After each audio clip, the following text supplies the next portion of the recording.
سب سے پہلے تو ہم بات کریں گے اپنے نبی صلی اللہ علیہ وآلہ وسلم کی، وہ نبی جو صاحب کمال ہیں اور کمال کے اس درجے پر جس کی گرد راہ کو بھی کوئی نہیں چھو سکتا۔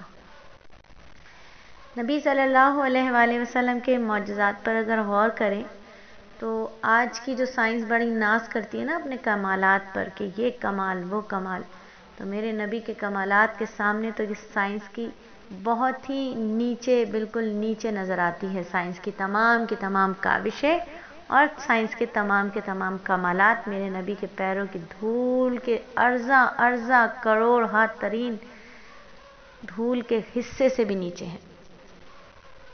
میرے نبی جو صاحب کمال ہیں۔ آج سائنس کہتی ہے کہ اگر زمین پر بیٹھ کر ہم خلائی راکٹوں کے ذریعے چاند کو کنٹرول کرتے ہیں تو کہتی رہے، میرے نبی تو وہ ہیں جنہوں نے ایک انگشت مبارک کے اشارے سے چاند کو 2 ٹکڑے کر کے دکھا دیا تھا۔ آج سائنس کہتی ہے کہ ہمارے انسان چاند کے اوپر قدم رکھ چکے ہیں، مریخ پر جا رہے ہیں، تو کہتی رہے اس سے انہیں کسی اور پر فوقیت ہو تو ہو، میرے نبی پر نہیں ہو سکتی۔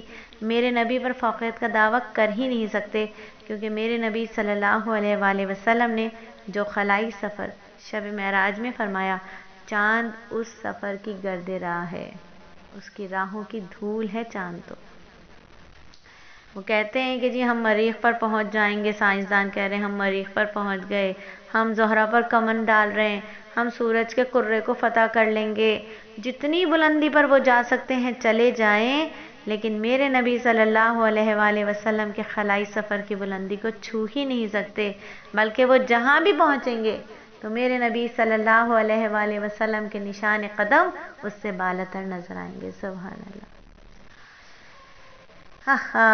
کاش کاش کاش ان سائنسدانوں کی رسائی اس حقیقت تک ہو جاتی کہ ان کی ساری ترقیاں، سارے مدارج، تمام کی تمام بلندیاں، سائنس کی جتنی بھی بلندیاں ہیں، میری نبی صلی اللہ علیہ وآلہ وسلم کے سفر معراج کے طفیل ہیں۔ میرے نبی صلی اللہ علیہ وآلہ وسلم نے معراج انسانیت کا جو ریکارڈ قائم کیا ہے، جتنے بھی مادی آلات لے آئیں، وسائل لے آئیں، سارے کے سارے لگا دیں، توڑنا اس کو ناممکن ہی رہے گا۔ کوئی بھی میرے نبی کے اس کمال کو نہیں پہنچ سکتا جہاں میرے اللہ نے میرے نبی کو پہنچایا۔ یہی میرے نبی کی نبوت کا اعجاز ہے، یا آپ صلی اللہ علیہ وآلہ وسلم کے نبی برحق ہونے کی دلیل ہے۔ یہ دلیل تو ہے، لیکن یہ دلیل کس تاریخ کو ہوئی ایسی کوئی روایات ملتی نہیں ہیں۔ مہینہ تو ملتا ہے لیکن تاریخ نہیں ملتی، دن نہیں ملتا، تو اس لیے جو بہت سارے لوگوں میں ایک یہ مروجہ 27 رجب ہے کہ 27 رجب کو شب معراج ہے، تو ایسا کہیں بھی تاریخ میں نہیں ملتا۔ عجیب و غریب فضائل کا یہ سفر تو ملتا ہے لیکن تاریخ کہیں نہیں ملتی، کہیں نہیں ملتی۔ اور اسی وجہ سے وہ لوگ جو 27 رجب کو یہ سوچ کر روزہ رکھتے ہیں کہ یہ اجر و ثواب کا باعث ہوگا، یہ دین کا کوئی حصہ ہے، تو یاد رکھیے یہ دین کا کوئی حصہ نہیں ہے۔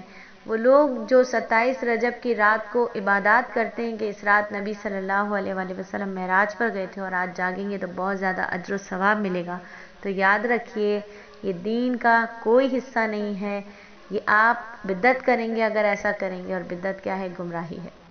بالکل اسی طرح اگر کوئی یہ کہتا ہے کہ نہیں جی ہم تو عبادت ہی تو کر رہے ہیں، ثواب مل جائے گا، بالکل نہیں۔ شریعت نے جہاں جس وقت جو عبادت مقرر کی ہے وہی کرنی ہے، اس حد سے آگے بڑھیں گے تو وہ بدعت ہے، اور بدعت گمراہی ہے، اور گمراہی جہنم میں لے جاتی ہے۔ آئیں کچھ بات کرتے ہیں ان روایات کی جو بتا رہی ہیں کہ 27 رجب کو بالکل بھی نہیں ہوا تھا شب معراج کا سفر۔